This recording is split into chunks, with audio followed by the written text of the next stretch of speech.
সে যেমন আশা ব্রিগেডে জানে সে আমাকে টার্গেট করা ছিল এবং সে আমাকে রেপ করে। আমাকে যখন রেপ করছে আমাকে বলছে তুই বলবি না, তুই বললে কিন্তু তুই এখানে গুম করে ফেলা। আমি ভয় কারোর কাছে বলতে পারিনি। কত বড় লম্পট হইলে তারপরে এগুলি করা যায়। বিয়ের কাজ কি পাওয়া যাবে? ও এই জন্য ভালো করে নিয়ে খাওয়া দাওয়া শেষ এবং ছেড়ে দিয়েছেন। শুধু তো শরীরটা বুক করছেন, কি করছেন? এই তো শরীরটা বুক করা, তো বুক করা বিয়ে করলে শরীর বুক করা হয় না। মেজর মুরাদ তার স্ত্রীকে এই আশরাফুজ্জামান আশা ধর্ষণ করেছে। আমি আবারও বলছি, মেজর মুরাদের স্ত্রীকে এই ব্রিগেডিয়ার জেনারেল আশরাফুজ্জামান আশা তিনি ধর্ষণ করেছেন। কিভাবে ধর্ষণ করেছেন, কি করেছেন, সব আপনারা আজকে আমার ভিডিওতে প্রমাণ সহ করে দেখবেন। দর্শক, 5ই আগস্ট যখন সাবেক স্বৈরাচারী সরকার বাংলাদেশ ছেড়ে পালিয়ে যায়, তখন অনেকেই মনে করেছিল যে নতুন একটি দেশে স্বাধীনভাবে নিঃশ্বাস ফেলতে পারবে কিংবা স্বাধীনভাবে বাঁচতে পারবে, কথা বলতে পারবে, কিন্তু সেটি যেন আশায় গুরুবলি। দর্শক, ভিডিও টাইটেল এবং থাম্বনেল দেখে বুঝে গিয়েছেন আমি আজকে কোন বিষয়ে কথা বলতে চাচ্ছি। তবে সেই বিষয়টি আলোচনার পূর্বে আপনাদেরকে বলে রাখতে চাই, দর্শক, এরকম নিত্য নতুন ভিডিও পেতে অবশ্যই চ্যানেলটিকে সাবস্ক্রাইব করে পাশে রাখা বেল বাটনটি অন করে দেবেন, তাহলে প্রত্যেক মুহূর্তের আপডেট নিউজগুলো পৌঁছে যাবে আপনাদের কাছে। তো দর্শক, চলুন আমরা ভিডিওটি শুরু করছি।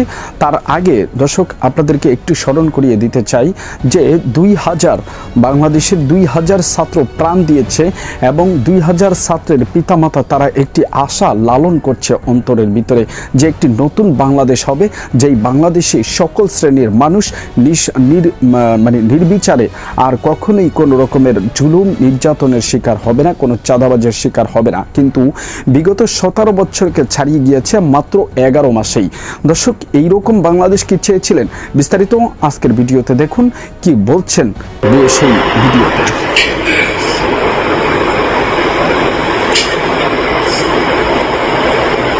আমার হাজব্যান্ড BA 6493 6493, তার বিয়ের নাম্বার SM মাহবুবুল মুরাদ, সে 47 লং কোর্সের অফিসার। এবং আমি মোরাকি সোনিয়া আজকে আপনাদের সবার সামনে আসছি। আজকে আমি ভিক্টিমাইজ বলে আমার হাজবেন্ডকে মে মাসের 16 তারিখে FBCM করে ধরে নিয়ে যাওয়া হয় এবং মেঘনা গ্রুপে নাকি কর্মচারীর বাসা থেকে সে 200 কোটি টাকা মেরে দিছে এবং তাকে নিয়ে যাওয়া হয়।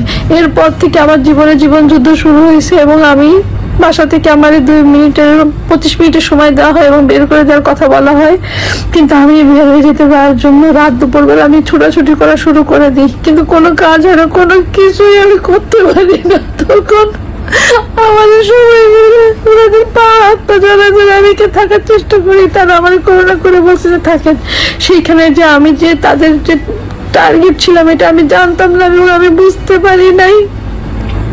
আমাকে 25 তারিখে বাসায় এখানে থাকার আশ্বস্ত করে ব্রিগেডিয়ার জেনারেল আশরাফুজ্জামান আশা, স্টেশন কমান্ডার হিসেবে, এবং লগেরিয়ার। তারা সবাই মিলে বলছে যে আপনি এখানে থাকতে পারবো এবং ব্যবস্থা করতে পারবো। আমি স্বপ্নচূড়া 502 নির্ঝর এরিয়াতে আসি এবং আমি এখানে থাকার চেষ্টা করছি।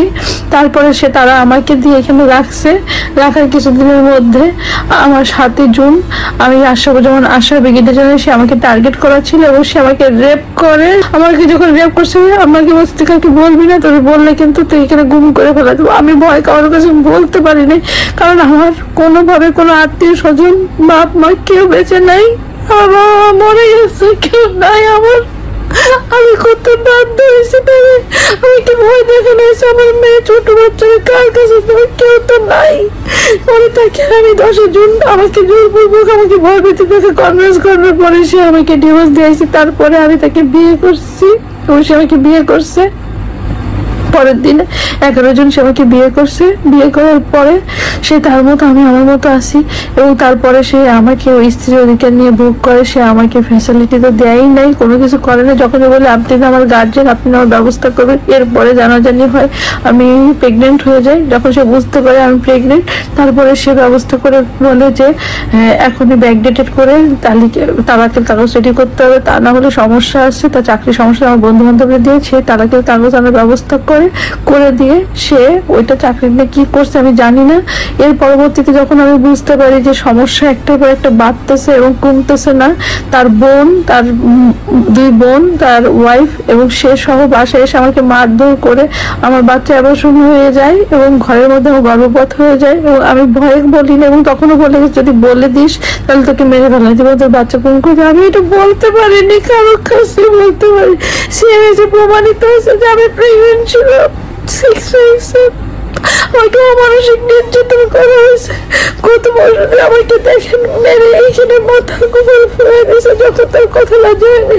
আমাকে গলা টেনে ধরছে, আমার মেয়েকে লাথি ধরছে এবং বলছে তোরা যদি স্বীকার করে বলিস তোদের ভাত বন্ধ হয়ে যাবে 2 মিনিটের মধ্যে, এখান থেকে 2 মিনিটের মধ্যে তোদের বের করে ছেড়ে দিব।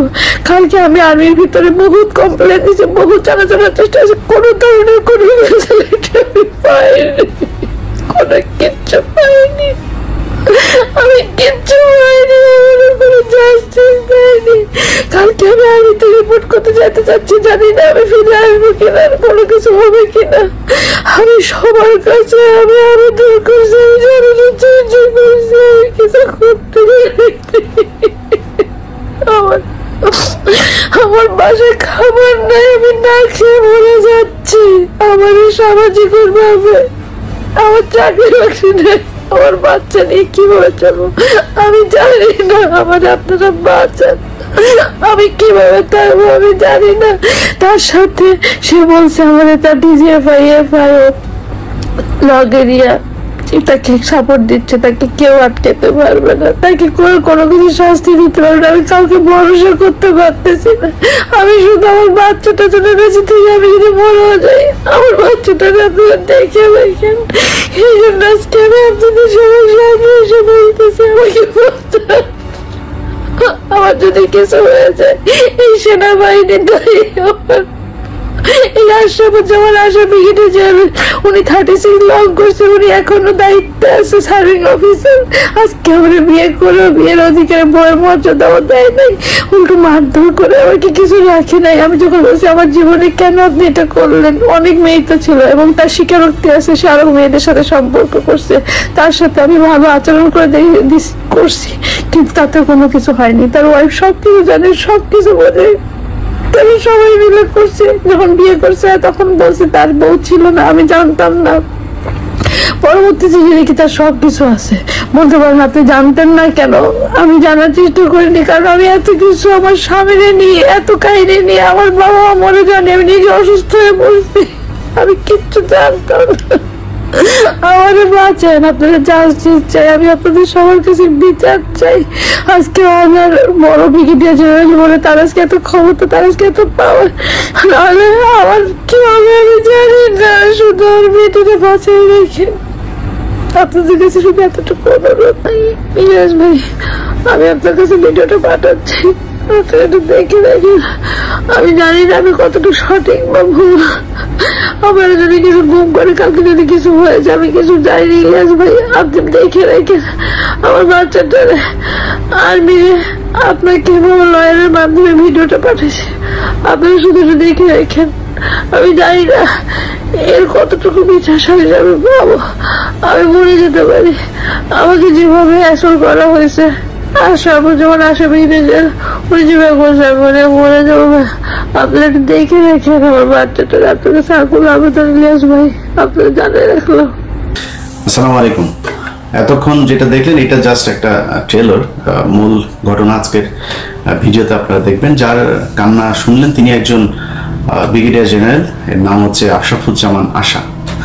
তিনি আওয়ামী লীগের একজন দোসর।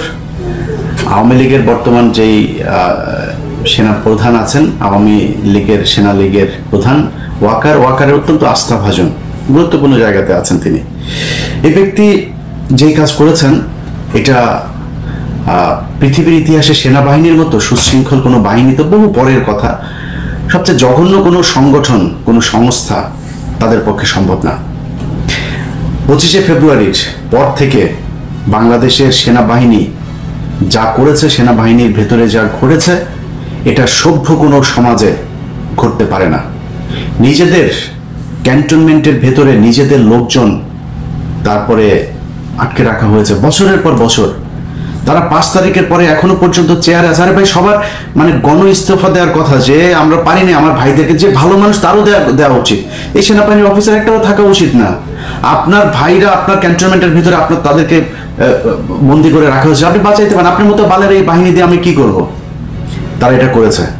যে ঘটনা নিয়ে আজকে কথা বলতে এসেছি সেটা আমি আমি চাই না এই বিষয়টা সামনে নিয়ে আসতে। যত কিছু হোক, সেনাবাহিনী তো আমার দেশের বাহিনী, এই ঘটনাটা ভেতরে থাকুক। কিন্তু ঘটনার কিছু যে বিষয়গুলো আমি দেখাবো, দেখানোর পরে আপনারা বুঝবেন যে আমি কোন প্রেক্ষিতে এটা সামনে নিয়ে আসতে বাধ্য হলাম।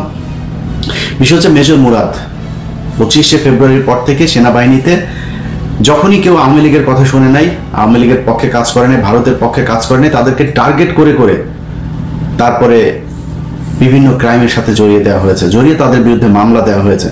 সেনাবাহিনী একটা বিশাল বড় সংগঠনের সংস্থা, এটার বিভিন্ন মানুষজন আপনার বিভিন্ন ক্রাইম করতে পারে, এগুলো বিচ্ছিন্নভাবে হতে পারে।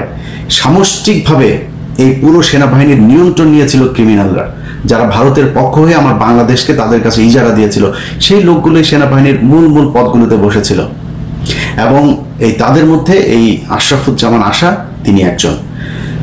মেজর মুরাদ তার স্ত্রীকে এই আশরাফুজ্জামান আশা ধর্ষণ করেছে। আমি আবারও বলছি, মেজর মুরাদের স্ত্রীকে এই ব্রিগেডিয়ার জেনারেল আশরাফুজ্জামান আশা তিনি ধর্ষণ করেছেন। কিভাবে ধর্ষণ করেছেন, কি কি করেছেন, সব আপনারা আজকের আমার ভিডিওতে প্রমাণ সহ তারপরে দেখবেন। গত কুরবানির ঈদের রাতে তাকে ধর্ষণ করা হয়। প্রেক্ষাপটটা আরেকটু পেছনে। মেজর মুরাদকে গ্রেফতার দেখানো হয় একটা মেঘনা গ্রুপের একজন এমপ্লয়ি, তিনি আবার আওয়ামী লীগেরও একজন নেতা। তার বাসাতে ডাকাতি করতে গিয়েছিলেন। তো ডাকাতি করতে যাওয়ার পরে তিনি ধরা পড়েছেন, তারপরে তার বিরুদ্ধে মামলা হয়েছে, জেলখানায় গিয়েছেন। এই যে মামলাটা হলো, জেলখানায় গেলে আমরা কোনো তথ্য প্রমাণ কোনো কিছুই দেখি নাই, তিনি জেলে চলে গেছেন। এর আগেও কোনো 25 তারিখের পর থেকে এই পর্যন্ত অনেক সেনাবাহিনীর অফিসার গুম হয়েছেন, খুন হয়েছেন, হদিস নাই। মেজর জিয়া, যিনি প্রচন্ড চৌকস একজন মেধাবী দেশপ্রেমিক অফিসার, খবর নাই কোথায় আছেন। এখন সরকার যে তাকে সহায়তা করবে সেটাও করছেন। আমি নিজে কয়েকটা দপ্তরে এটা নিয়ে ফাইল ফরওয়ার্ড করেছি, কোনো খবর নাই। মনে হয় যেন তারা মেজর জিয়াদেরকে তাদের দরকার নাই, এরকম একটা ভাব নিয়ে বসে আছেন। তো এই লেভেলের অনেক অফিসারকে তারা মানে এই বলির পাঠা বানিয়েছেন। এই ব্যক্তিকে জেলখানায় পাঠানো হয়েছে। জেলখানায় পাঠানোর পরে তার স্ত্রী সৎ অফিসার একজন, মানে একজন কোনো ধরনের ধান্দা পানি কোনো কিছুতে জানি, যেহেতু আওয়ামী লীগের পক্ষে কাজ করে নেই, টাকা পয়সা তো কামাইতে পারে নাই। তিনার নুন আনতে পান্তা ফুরন অবস্থা, ঢাকা শহরে ছিল, যা বেতন পেয়েছে সেটা দিয়ে সংসার চলেছে, পরিবার নিয়ে ছিল, বাচ্চা ছিল। তো এই মহিলা যখন হাজবেন্ড জেলে যায়, যাওয়ার পরে তার অবস্থা খুব খারাপ। তাকে থ্রেট করা হয়, আলটিমেটাম দেওয়া হয় যে 25 দিনের মধ্যে আপনাকে বাসা ছাড়তে হবে। তো ছাড়তে বলার পরে সে কোথায় গিয়ে উঠবে, কি করবে? একজন আসেন তার কাছে, একজন মানে ত্রাণকর্তা হয়ে, যে তোমার কিচ্ছু হবে না, তুমি আমার এলাকার বোন, তোমার এই ভাই থাকতে তোমাকে কেউ এখান থেকে উচ্ছেদ করতে পারবে না, সরাতে পারবে না। তিনি হচ্ছেন এই আশরাফুজ্জামান আশা। এসে বলার পরে তিনি আশ্বস্ত হলেন, সেনাবাহিনীর গাড়িতে করে তাকে তার স্বামীর সাথে জেলখানায় দেখা করতে যাওয়ার ব্যবস্থা করে দেওয়া হয়েছে, নানান ধরনের সুযোগ সুবিধা। ভাই হিসাবে এসছেন বোনের কাছে। কুরবানির ঈদের রাতে তার বাড়িতে এসেছেন, কুরবানির ঈদের ঠিক আগ মুহূর্তে তাকে কিছু টাকা পয়সাও তিনি দিয়ে এসছেন, কি নিয়ে আছেন, কিভাবে থাকছেন খাচ্ছেন দিয়ে এসছেন, বাজার টাজার করেছে। ঈদের রাতে আবার এসে খোঁজ নিতে, খাওয়া দাওয়া করছে কিনা, কুরবানির মাংস টাংস খেলো কিনা, এর বলে রান্না টান্না হয়েছে কিনা, বাসায় বোন ঠিক আছো কিনা, হ্যাঁ জি ভাই ঠিক আছি, দাও খাবার দাও, কি রান্না করছো দেখি। খেতে বসছে, খেতে বসার পরে গরুর মাংস টাংস দিয়েছে। তারপরে কোথায় থাকো, কোথাও আমার বোনটা কই থাকে, ঘরের ভিতরে দেখি ঘরের কি অবস্থা। ঘরের ভিতরে ঢুকেছে, মেহমান ঢুকেছে, ভাই তো ভেতরে, তার সাথে সাথে বোনও ঢুকেছে, এই তো এই রুম আমার বাড়ি, এই আর কি।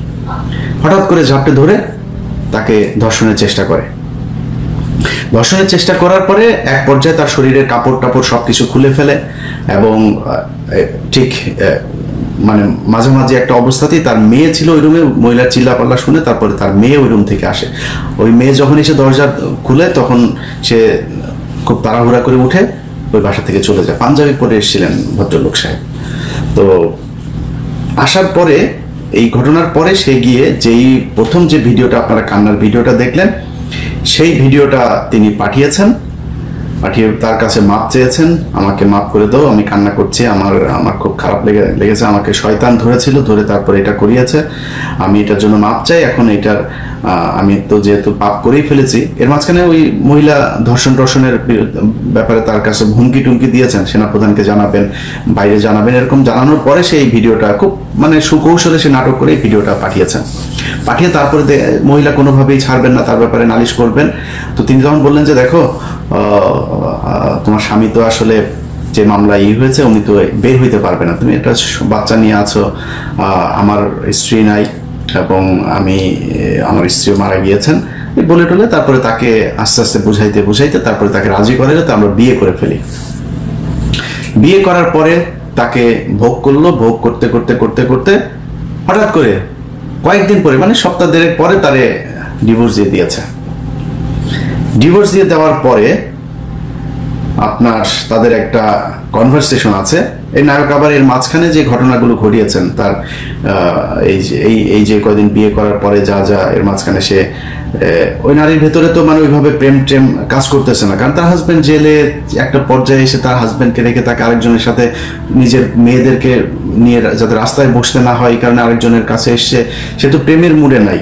যাই হোক, সে তার সাথে মোটামুটি সংসার করছে, আর্থিকভাবে অন্তত সচ্ছল থাকার জন্য সে সেটা করেছে। তার উপর আবার একটা ঘটনা করেছে ঈদের রাতে, এগুলো নিয়ে আছে। তিনি বিভিন্ন সময় বিভিন্ন ছবি পাঠিয়েছেন, যেই ছবিগুলো আপনারা এখন দেখছেন, এই ছবিগুলো নায়ক আশরাফুজ্জামান আশা তিনি তাকে পাঠিয়েছেন, সিরিয়াস করার চেষ্টা করতেন এবং অসংখ্য আপনার স্ক্রিনশট, তাদের সাথে বিভিন্ন কথাবার্তা, কনভারসেশন, যে জিনিসগুলো আছে সেগুলো, যে জিনিসটা আপনাদের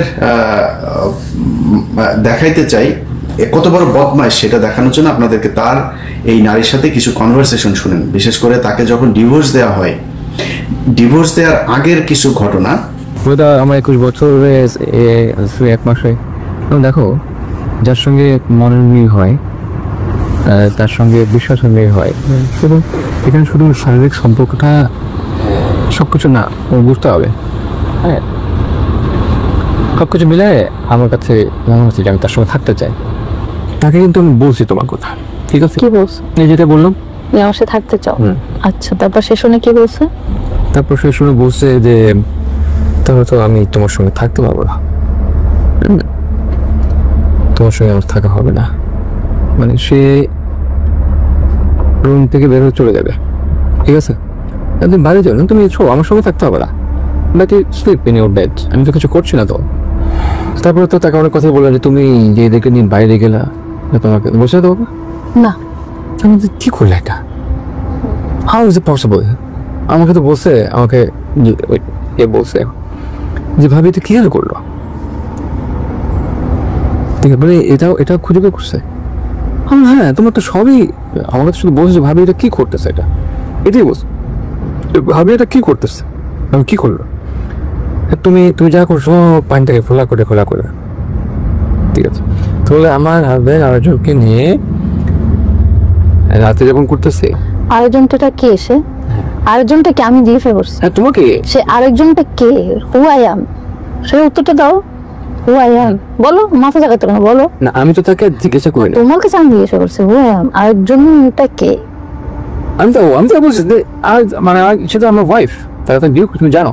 তিনি এই কদিনের ভিতরে তিনি আবার প্রেগনেন্ট হন। আপনারা এখন যেই নথিটা দেখছেন এটা হচ্ছে সিএমএইচ এর, তিনি যে গর্ভবতী এইটার পেপার, এই পেপারে তিনার এই কাগজটাও এটা আমরা পেয়েছি হাতে।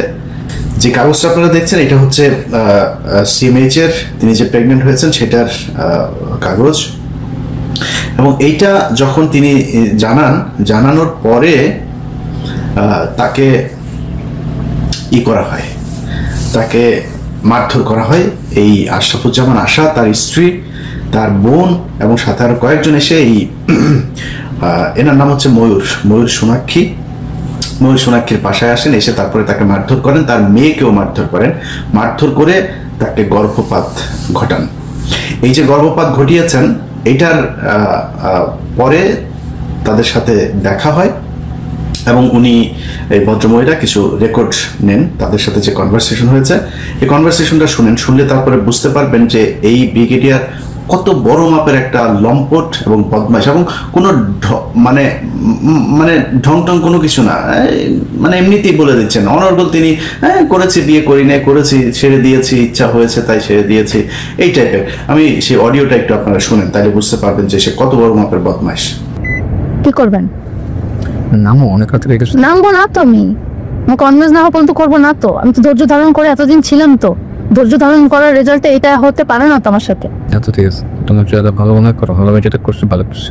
কি করছেন বললেন, সেটা কি ভালো করছেন আর কি করছেন? তোমাকে আর কি তো বিয়ে করছি, তারপরে এরপরে ডিভোর্স দিচ্ছি, কেটে শেষ। আর কি তাহলে বিয়ে করছেন তো? এই জন্য বিয়ে করছি। আর ডিভোর্সটা? ডিভোর্সটা এই জন্য ডিভোর্স দিয়েছি। বিয়েটা কি ছেলে ভালো হয়েছে? হ্যাঁ, বিয়েটা ছেলে ভালো ছিল। আপনি কি আমি এটা অবশ্যই ছেলে খারাপ না, কেন এটা সাক্ষী রাখি রেখে বিয়ে করছি না। তারপরে কি মানে এটা হালাল করছেন? হ্যাঁ আমি করছি তো, মানে 7 তারিখে হালাল করে নিলেন, হ্যাঁ এই জন্য আমাকে বিয়ে করছেন? হ্যাঁ, বিয়ের আগে কাজ কি পাওয়া যাবে? ও, এই জন্য হালাল করে নিয়ে খাওয়া দাওয়া শেষ এবং ছেড়ে দিচ্ছেন। কার ফোন দেখতেছো? কারটা দেখতেছেন? কি দেখতেছেন? কি দেখতেছি? কি দেখতেছি? তাহলে এতদিন আমার সাথে নাটক করছেন? কেন তা কি করছেন? বিয়ে করছি, বিয়ে করে বউর সাথে যা করে সেটা করছি। বিয়ে করে বসে যাচ্ছে যা করে মানে দেখছিলাম, কি করছেন? শুধু তো শরীরটাকে ভোগ করছেন, কি করছেন? এই তো শরীরটা তো বুক করা, তো বুক করা কেন? বিয়ে করলে শরীর স্ত্রীর শরীর ভোগ করা হয় না? কি? বিয়ে করলে কি স্ত্রীর শরীর ভোগ করা হয়? অবশ্যই করছেন। না না, বাকি কি করছেন? বাকি কি করছেন? বাকি কোনটা করছেন? বাকি তো অনেকেই অনেক কিছু করতে পারে না, আমিও পাই নাই। কি ফিনিশ? বাকি যা করতে হয়, কি মেইনটেনেন্সের কথা বলতেছো, ভরণ পোষণের কথা বলতেছো, সাংসারিক খরচ দেওয়ার কথা বলতেছো, সাপোর্ট দেওয়ার কথা বলতেছো, কোনটা তো সামাজিক পদমর্যাদা দেওয়ার কথা বলতেছো? কোনটা করছেন? হয় নাই, হয় নাই, হয় নাই। 3 মাস 10 দিনও হয় নাই। সব বিয়ের 3 মাস হয় নাই। হয় নাই, বিয়েরও হয় নাই। বিয়েরও অনেক কিছু হয় নাই, সেটা অনেক কিছু করেন নাই, সেটা অনেক কিছু করেন নাই আমার সাথে। কেন করলেন? কেন করলাম? খেলা করছি, খেলা হবে কেন? তো কি করছি, তোমার সঙ্গে আমার বনিমানা হয় নাই, কি বলবো না? ব্যবহার সবকিছু মিলায় হয় নাই বনিমানা। আমাকেও তোমার পছন্দ হয় নাই, অনেক সমস্যা, অনেক কিছু দায়িত্ব পালন করতে পারে। তাহলে আমি যখন আপনাকে বলছি যে আপনার সাথে এরকম কালাসারি না করে আপনি আমাকে ডাইরেক্ট বলে, তখন কেন বলছেন যে না এগুলো কোনো কিছু না, আমার তো ময়ূরের সাথে সংসার করতে কেন বলছেন? মনে করছেন মনে করছিলাম বলছেন, তো পেছন দিকতে ছুড়ে বললেন কেন? কেন ডিভোর্স দিয়ে অবস্থা করে আপনি নাটক সাজাইলেন কেন? দেখেই তো ডিভোর্সের কি পরিস্থিতি হচ্ছে? হয়েছে না, কি পরিস্থিতি? তুমি আমাকে নিয়ে সন্তুষ্ট না, ভরণ পোষণ দিতে পারতেছে না, সময় দিতে পারছে না, পদমর্যাদা দিতে পারতেছে না, এটা নিয়ে নানান সময় তোমার সঙ্গে আমার তর্ক বিতর্ক হচ্ছে, কথা কাটাকাটি হচ্ছে, তুমিও সাফার করতেছো, আমিও সাফার করতেছি, দুইজনে মিলে সাফার করতেছে, এই জন্য প্রেগন্যান্সিটা, হ্যাঁ প্রেগন্যান্সিটা এটা তো প্রমাণ করার সাপেক্ষ, মানে প্রমাণ করতে কি করতে হবে? প্রমাণ? কিসের প্রমাণ? প্রেগন্যান্সি প্রমাণ করতে হবে তো। আচ্ছা, এখন প্রমাণ চলে আসছে। সিএমএস থেকে ভুল বলে দিছে। আমি কি কখনো দেখছি? তবে আসেননি কেন? দেখোনি কেন? সিএমএস পর্যন্ত নিয়ে গেছি, আপনি আসেননি কেন পর্যন্ত? জাননি কেন? হ্যাঁ, তো চলো আমরা দেখি তোমার প্রেগন্যান্সি কতটুকু ঠিক আছে। দেখেন কত বড় লম্পট হইলে তারপরে এগুলি করা যায়। এখন তিনার সবচেয়ে বড় অস্ত্র হচ্ছে সেনাপ্রধান তারে বাঁচাবে এই জন্য। আচ্ছা, এবার মূল বিষয়টা বলে, আমি চেয়েছিলাম যে এটা সেনাবাহিনীর বিষয়, যেহেতু হয়তো আমি এই আশারে ফোন করতাম যে ভাই এটা আপনি এই মহিলাকে যা ক্ষতি করেছেন, মহিলার তো বাচ্চা নিয়ে সে অসহায় অবস্থায় ছিল, এই কারণে আপনার সাথে বিয়ে করতে রাজি হয়েছে, হয় তাকে স্ত্রীর মর্যাদা দেন অথবা তাকে এমন একটা কিছু করে দেন যাতে এই নারীটা সারা জীবন ভালোভাবে থাকতে পারে, তার বাচ্চাদেরকে নিয়ে যেন তার পথে বসতে না পায়। আমার সাথে এই মহিলা যেদিন কথা বলেন, এই মহিলা কথা বলার পরে আমি বিষয়টা সেনাবাহিনীকে জানাই, সেনাবাহিনীকে যে কোনো একজন অফিসারকে জানাই যে তিনি আইএসপিআরে আছেন। আমি আইএসপিআরকে বলি যে দেখেন ভাই, আপনি এই বিষয়টা তাকে আমি একটা টেক্সট করি, তারপরে তাকে পুরো বিষয়টা বললাম ডিটেল। সে আমাকে বলে যে আপনি এটা লিখিত দেন, কি বলতেছেন আমাকে একটু ডিটেল বলেন। আমি তাকে ডিটেল সেটা পাঠালাম। পাঠানোর পরে আমি ভিডিওটা যখন রেকর্ড করছি, সেটা আপনারা দেখবেন রাতে, ঠিক আগের দিন রাতে আমার সাথে তার কথা হয়, না একদিন আগে, অর্থাৎ 2 দিন আগের রাতে কথা হয়। রাতে যখন কথা হয়, কথা বলে তিনি ঘুমিয়েছেন, সকালে ভোরে উনি আমাকে আবার ফোন করলেন খুব শরীর কাঁপছে, মানে গলা টলা কেঁপে তারপরে কথা বলছে, ভাই আমাকে মেরে ফেলবে, আমার পুরো বাড়ি সেনাবাহিনী ঘিরে ফেলেছে। কি হয়েছে? সেনাবাহিনীর লোকজন উঠে আসলেন, একজন মেজর ভদ্র মহিলার নাম সম্ভবত ফারিয়া, আরেকজন সাথে আরেকজন মেজর পুরুষ ছিলেন, আরো কিছু সেনাবাহিনীর লোকজন উপরে উঠেছেন, তার ঘরের ভেতরে 2-3 জন ঢুকে তারপরে তার সাথে কথা বলছেন। কি কথা হয়েছে, তাদের কি দাবি, আমার সাথে কথা বলার কারণে তাদের সেনাবাহিনীর কত ক্ষতি হয়ে গিয়েছে, আপনারা একটু ওই ভদ্র মহিলা মেজর যিনি ছিলেন তার বক্তব্য শোনেন। মুরাদ স্যারের ইস্যুটা আসলে যিনি যেহেতু সিভিল জেলে আছেন, এটা কিন্তু এমন আজ বলতে চাচ্ছি যে উনি যেটা বলে আপনি যেটা বলছেন যে সম্মানহানি করেছেন, সেটা হচ্ছে যে জানতো না, এটা কিন্তু সিভিল জেলে যায়, এটা কিন্তু আমাদের থেকে তার কোর্স আসলে কিন্তু সারা আর্মিতে সবাই জানে, সেটা নাই জানা থাকে। কিন্তু আর্মির বিষয়টা কিন্তু আর্মিতে একটা পিছনে ঘটনা ঘটলে সিভিল এটা না আমাদের ক্যান্টনমেন্টের ভিতরে যে মানুষ পাচ্ছে, এটা না হয় অনেক সময় দাঁড়া যায়। বাট একজন সিভিল মনীষ স্যার বা যারা মানে বাইরে সিভিল জেলে যারা গেছে, বিষয়টা কিন্তু জানাজানি হয়। আমি আপনার কথাটাকে বুঝেন, জানাজানি হয়। আমার তো কেউ নেই, সেখান থেকে সে লোক ডেকে এনে মানুষকে জানা দরকার নাই, সেটাই বলতেছে। আমি সেটাই বলতেছি, সে লোক ডেকে এনে ভয় দেখায় এনে এবং সবাইকে ডেকে এনে সেটা করলো কেন? আমার কথাটা হচ্ছে এটাই, সে ডেকে এনে করার সাহসটা পাইল কোথায়? এখানে যেই কাজটার কথা আপনি বলছেন, যে এলিগেশনটা বলছেন, এটা একজন ইন্ডিভিজুয়ালের এগেইনস্টে আপনি বলতেছেন, এবং আপনিও একজন ইন্ডিভিজুয়াল। একটা ইনসিডেন্ট হয়েছে, একটা না অনেকগুলো ধরনের হয়ে গেছে আপনাদের দুটো ইন্ডিভিজুয়ালের মাধ্যমে মধ্যে অনেক ধরনের ইনসিডেন্ট হয়েছে। বিষয়টা এরকম। এখন উনি জানাচ্ছেন লোকদের, এটা একটা জিনিস, এটা একটা পার্সোনাল ইমেজ নষ্ট হয়েছে, আপনার ইমেজ নষ্ট হয়েছে, আপনি যেটা বলছেন। তো আপনি যে কাজটা করছেন, এই ইস্যুটা আপনি বাইরে এমন একজনকে জানাইছেন যেটার জন্য পুরো আর্মির ইমেজ এফেক্টেড। এটা কি ঠিক হলো? মানে আমরা একই সাথে কষ্ট পেয়েছি, প্লাস আমরা এটা পছন্দ করি নাই, জিনিসটা ভালো লাগে নাই আমাদের। এটা আর কি মানে আপনার পার্সোনাল ইমেজের জন্য আপনি দেখেন কতটা অ্যাগ্রেসিভ হয়ে গেছেন।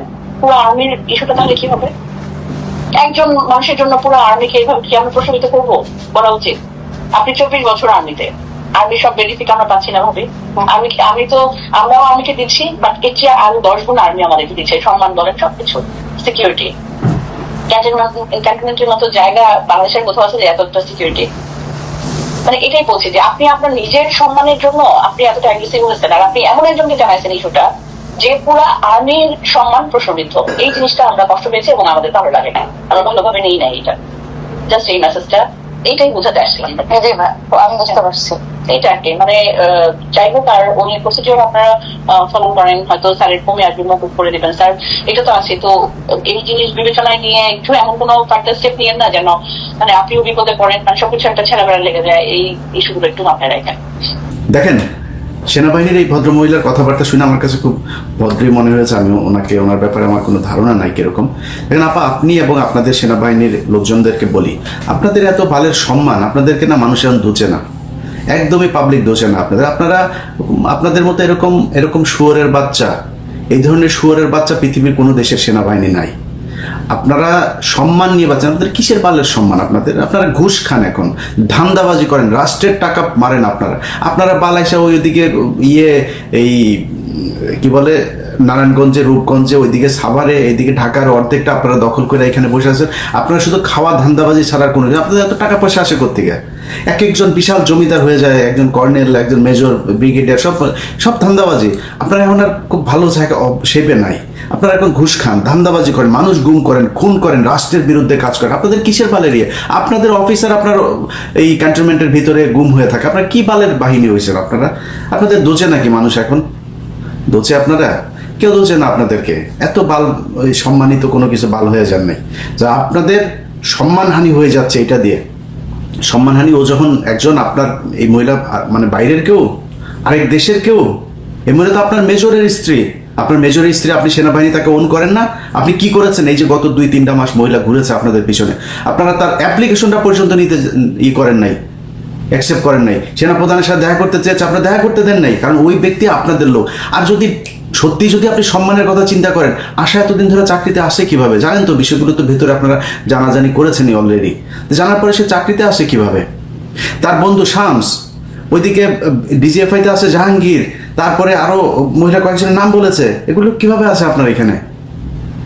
এদেরকে তো সরাইতে হবে। এদেরকে যদি না সরে আপনি সেনাবাহিনীর সম্মান নিতে চান, আপনারা এক বাল আনছেন ওই বিডিআর এর উপরে সব দোষ দিয়া আপনারা আর্মির সম্মান খোঁজেন। বিডিআররা আপনারা মারছে নাকি? পিছন দিয়ে মারছে বিডিআররা আপনাদেরকে?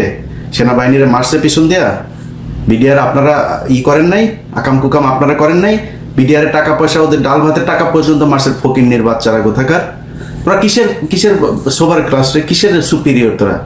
ফকিন্নি তোরা। দেশের চাল ডাল পর্যন্ত, পাবলিকের চাল ডালের টাকা বিডিআরের এই সৈনিকরা, গরিব মানুষেরা এগুলি করছে, তাদের 100 টাকা 200 টাকা পর্যন্ত তোরা মেরে দিছিস। ফকিন্নির বাচ্চারা আসে যেন ভাব মারাইতে, তোর সেই ইয়েটাও তো নাই, বিডিআরের সমান সম্মানও তোর নাই। তুই আসিস এই জায়গায় ভাব মারায় তোর সম্মান মারাইতে আসিস। কিসের সম্মান? তো তোরা ভোট চুরি করিস, ভোট চুরির সাথে জড়িত তোদের সেনাবাহিনী। সারা দেশে এখন যত অপকর্ম আকাম কুকাম হচ্ছে সব তোরা করাচ্ছিস। বিএনপির যেই শ্রেণীটা চাঁদাবাজ, সেই শ্রেণীটাকে তোরা সব জায়গায় শেল্টার দিচ্ছিস। আর ভালো যারা বিএনপির ভালো নেতা, ত্যাগী নেতা যারা আছে, তাদেরকে তোরা বিরুদ্ধে কাজ করছিস, আর চাঁদাবাজদেরকে তোরা শেল্টার দিস। তোরা দেশে থাকা অবস্থা তোরা ম্যাজিস্ট্রেসি পাওয়ার নিয়ে আসিস। দেশে চাঁদাবাজি হয় কেমনে? কে করে আমার জানার দরকার নাই। এনসিপি করে, বিএনপি করে, জামাত করে, আমার জানার দরকার নেই। কে করে, যে করে, তোর কেউ না করছে ধরতে তোরা ধরছিস না। আওয়ামী লীগের হত্যা মামলার আসামি ধরার আপনার দায়িত্ব দেয়নি। এক মেজর আমার এই 2-3 দিন আগে বলছে যে ভাই আমাদেরকে এটার অর্ডার নাই, এটার ব্যাপারে আমাদের ইনস্ট্রাকশন দেওয়া আছে যে আওয়ামী লীগ হত্যা মামলা ওইটা আমাদের কাজ না। আমরা এখন দেশে আমাদেরকে পাঠিয়েছে এখনকার আইন শৃঙ্খলা, তোমরা আইন শৃঙ্খলা করতে গেলে আওয়ামী লীগের লোকজনের ধরা যাবে না, এটা লেখা আছে না? যাতে দেশের এই মুহূর্তে যত সমস্যা আওয়ামী লীগ আর তোরা। তো এই সেনাবাহিনীর আওয়ামী লীগ ছাড়া বাংলাদেশের কোনো সমস্যা হইতো না। সব সমস্যার মূলে হচ্ছে তোরা। যত ঘটনা ঘটছে 2 দিন পর পর দেখবেন এই পাথর চুরির সাথেও সেনাবাহিনী জড়িত। এরা করিয়েছে, এরা শেল্টার দিয়েছে। পাথর কি হাওয়া হয়ে গেল নাকি? এটা কি 1 গ্লাস পানি নিয়ে চুরি হয়ে গেল, হাতের ঘড়ি চুরি হয়ে গেল? এটা কি একদিন সময় লেগেছে নাকি? কোথায় ছিলেন আপনার গোয়েন্দা সংস্থা বাল ফালায়? কোথায় থাকেন আপনারা? এই হচ্ছে আমার দেশের সেনাবাহিনীর অবস্থা। একজন মেজরের স্ত্রী ক্যান্টনমেন্টের ভেতরে থেকে সে রক্ষা পায় নাই, তারা ধর্ষণ করে। এই সেনাবাহিনীতে আমরা কি করব? এদেরকে এই উপরের যে শেপ আছে শেপ দ্রুত সরাইতে হবে, এবং সেনাবাহিনীর ওয়াকারের যে বিচ্ছু বাহিনী যারা ওয়াকারকে সাপোর্ট করে তাদেরকে অতি সত্বর বহিষ্কার করতে হবে, এখান থেকে সরাইতে হবে। না যদি সরাই, সেনাবাহিনীর এগুলো যত আসবে একটা একটা করে সব কিছু ছেড়ে দেব। আপনাদের কোনো সম্মান নাই। আপনারা বালের বাহিনী, এই বাল বাহিনী দিয়ে এই দেশের কোনো উপকারে আসে না, আসবেও নাই। এই দেশের মানুষ রক্ত দিয়ে তারপরে স্বাধীনতা এনেছে, আপনারা কিছু করেননি। যেদিন 5 তারিখ আমার স্বাধীনতা দিবস, বিজয় দিবস, ওই বিজয় দিবসের সকালেও তোদের সেনাবাহিনী গুলি করেছে মানুষের উপরে, এই মোহাম্মদপুরে। তোরা এমনিতেই করিস না, তোরা এত এত ভাব মেরে লাভ নেই। আমরা উপকার করেছি সেনা, তুই বাধ্য হয়েছিস শেখ হাসিনাকে ছাড়তে। তোরা ছাড়তে চাস নাই, তোদের বাম্বু দেওয়া হয়েছে এইখান থেকে, এই জন্য তোরা ছাড়তে বাধ্য হয়েছিস, নাহলে তোরা ছাড়তি না। তারপরেও ভাই সেনাবাহিনীর অনেক দেশপ্রেমিক, আমি সবাইরে করছি না, আপনাদের প্রতি অনুরোধ ভাই এগুলিরে সরান। এই যে ভদ্রমহিলা কথা বলেছেন, আপা আসলেই সম্মান চান? সম্মান চাইলে আগে ওই আশার বাসায় যান। আশার বাসায় যায় ওরে বলেন যে তুই একটা আমার মেজরের স্ত্রীরা তুই ধর্ষণ করলি কেন? আপনি মহিলা না? আপনার খারাপ লাগে নাই? এগুলির বিচার করেন। ন্যায্য বিচার যদি করতে না পারেন তাইলে আপনাদের মান সম্মান থাকবে না। এইভাবে মানুষ এখন মুড়ি মুরকি হয়ে গেছেন আপনারা। আমি সাংবাদিকতা করেছি বাংলাদেশ বহু বছর। আমার পুরো সাংবাদিকতার ক্যারিয়ারে আমি যতগুলো ঘটনাতে সেনাবাহিনীর সম্পৃক্ততা পেয়েছি, আপনাদের কথা বলা এটা খুব স্পর্শকাতর একটা জায়গা হিসেবেই দেখা হইতো। আপনাদের নিয়ে আমরা কোনো বাজে কথা, বিচ্ছিন্নভাবে কোনো কেউ যদি অপরাধের সাথে জড়াইও যেতেন, সেটা নিয়ে আমরা কোনো আলোচনায় আনি নাই। কিন্তু এখন সেই জায়গায় আপনারা নিজেদেরকে রাখেন নাই দেখে এখন আপনারা মুড়ি মুরকি। আপনাদেরকে নিয়ে সবকে তো বলা যাবে, আমরা এখনো বাইরে আছি, এটা মাথায় রাখেন। জাউরামি করবেন আর আপনাদেরকে কিছুই বলা যাবে না, জিনিসটা ওই জায়গাতে নাই। পুরা ঢাকা শহরে অর্ধেক নিয়ে আপনারা এখানে বউ পোলাপান নিয়ে বিশাল আরামে থাকবেন, খাবেন। ওইদিকে আবাসন প্রকল্প, ওইখানে আবাসন প্রকল্প, রাস্তাঘাটের টেন্ডার, ব্রিজ, কালভার্ট সব আপনারা করবেন আর টাকা বসে বসে খাবেন। তোর সেনাবাহিনীর পোলাপানের পেটে পাড়া দিলে ঘুষের টাকা, সুদের টাকা, এই দেশের মানুষের রক্তের টাকা, অবৈধ টাকা তোদের পেটে।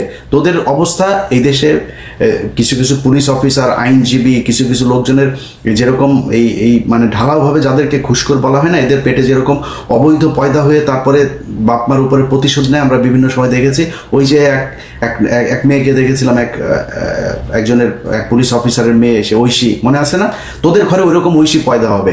তোরা যা শুরু করেছিস ওইরকম পয়দা তোদের ঘরে হবে। তোরা পুলিশের চাইতেও যখন, পুলিশে তোদের চাইতে অনেক ভালো মানুষ আছে যারা জীবন দিয়ে দিচ্ছে দেশটাকে আবার ঠিক করার জন্য, আর তোরা একমাত্র সংস্থা যারা কিনা দেশকে নষ্ট করার জন্য কাজ করছিস। অতএব আপনাদের কাছে অনুরোধ থাকবে, ভাই আসলে যদি দেশটার ভালো চান তাইলে দেশের মানুষের পাশে দাঁড়ান। এই এই এই চাউরা নিয়ে দর্শক, এতক্ষণ পর্যন্ত আপনারা যাদের বক্তব্য শুনলেন তাদের বক্তব্য শোনার পরে আপনাদের কি মনে হয় কিংবা কি মতামত সেটি জানাবেন অবশ্যই কমেন্টস বক্সে। যেই একটি দলকে উদ্দেশ্য প্রণোদিতভাবে বলা হচ্ছে এবং যেই দলটি এই চাঁদাবাজি কিংবা বিভিন্ন রাহাজানির সাথে লিপ্ত রয়েছে, সেই দলের নেতাকর্মীদের মুখে এমন বক্তব্য কিংবা এমন প্রতিবাদ, এটি কি কখনো সহনশীল কিংবা মেনে নেওয়ার মতো কিনা অবশ্যই জানাবেন কমেন্টস বক্সে। আজকের মতো এখানেই বিদায় নিচ্ছি, দেখা হবে অন্য কোনো ভিডিওতে। ততক্ষণ পর্যন্ত সকলেই ভালো থাকুন, সকলের সুস্বাস্থ্য কামনা করে এখানেই বিদায় নিচ্ছি।